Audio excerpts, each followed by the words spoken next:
Good to be here. My name is Alex Brown. I'm the head of operations at Skyports, like Jamie mentioned.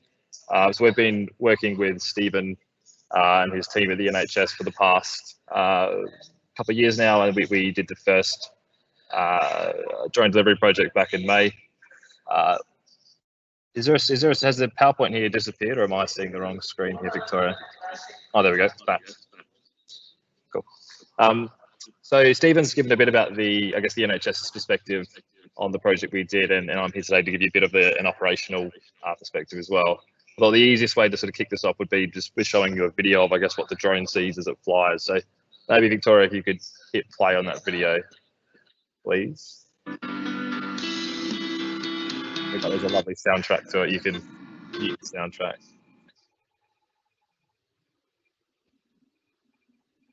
So this is it's a bit hard to see, I think, with the jerkiness of the internet, but this is the drone basically taking off from Oban Hospital, Lord Island Hospital based in Oban, and flying out over to Mull and Iona Hospital over in the Isle of Mull. So it's a 20-kilometre journey. It's usually done via NHS Porter on a ferry as well, and then sort of depending on when you send that sample, if you were to absolutely get the best timing, that could take as low as 2 hours. If you were to get the absolute worst timing, it could take as long as sort of 24 or 36 hours if you're sending that sample on a weekend. So we use drones, a 20-kilometre trip, which we could do in about 15 minutes, depending on the specific wind that day, which is just an absolute sort of game changer in terms of logistics. And I guess it really sort of, that idea of distance being a problem, and sort of that transport friction that exists between those two locations was sort of just removed instantly by the addition of a drone. And there's it coming into land at the Mull and Iona Community Hospital. You can just go to the next slide, please, Victoria.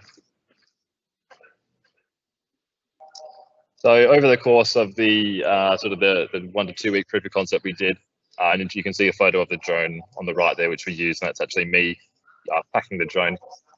We also have other pilots, it's not just me, you have to worry. That's Lorna, who was affectionately named by a couple of the healthcare professionals at the Lord Island Hospital after Lord Island Hospital. And then on the right there, you can also see sort of the map that the drone flies as it flies from Oban over to the Isle of Mull.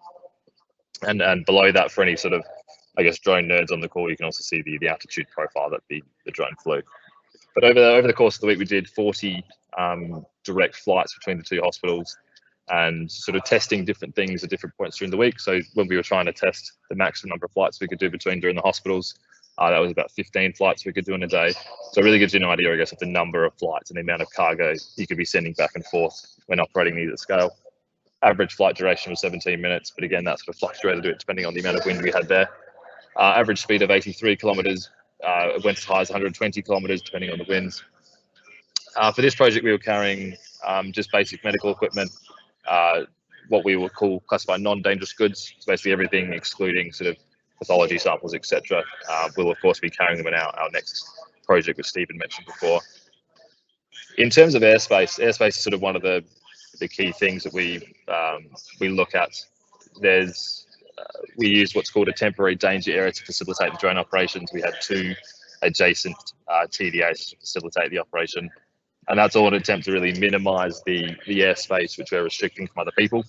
A key lesson for us out of the project was really that we have to engage a lot with the airspace users as we go through the operation, because the emergency air services such as Police Scotland and the Scottish Air Ambulance Service have been using the airspace for years, and it's super important we work with those. Other learnings sort of around engagement. So we had sort of over 200 people drop in to see the project over a fortnight. I think what we realised is that the best way to sort of do public acceptance and engagement is just to do it and to ask people about it, and the reception was quite good. And last of all, in terms of regulatory approvals, allow for significant contingency. You'll probably hear the sort of the phrase regulation mentioned over and over again today. It's a really sort of important thing which you have to allow a lot of time for, and because it's an emerging space, it sort of can take a bit longer than you anticipate. Maybe next slide, please. So as sort of Stephen mentioned before, the next stage of this is what we refer to as our sort of phase 2 of a 3-phase project, with the third phase being launching full operations. This is in a project supported and funded by the European and UK Space Agency. through their call to use space-enabled technology to assist in the COVID-19 response. It's a partnership project we're working with Vodafone and Deloitte. So Vodafone, as you would all know, is the telecoms provider. They help us understand where the drone that we're flying, which uses phone signal to communicate with the operator, will have phone signal as it flies. And then Deloitte just built us a lovely customer interface, which NHS staff will be ordering deliveries through as we go through the project. The objective of the project is really to provide a benefit and sort of a fast and frequent service to the NHS to help with the COVID-19 response, and not just around sort of specific COVID-19 goods, but as normal pathology comes back online, then there'll be there's a flood of pathology samples into the system. We're expecting first flights in February 2021 and really expanding operations to sort of different regions of Argyll and Bute, as you can see there in the map in the bottom right-hand corner of that photo. So flying over to the Mull region, Isle of Mull region, down to Eastdale, which is a medical practice, and down to Mid-Argyll Hospital. So you can really see sort of different types of routes which we're starting to build in and really test the viability for future scale up. And this is all in the aim of really launching permanent recurring drone delivery operations from late 2021, which there's a lot of sort of challenges to work through, particularly on the regulatory side of things, but we definitely think we have a clear pathway to permanent operations. So thanks for having us, and I'd like to take any questions at the end.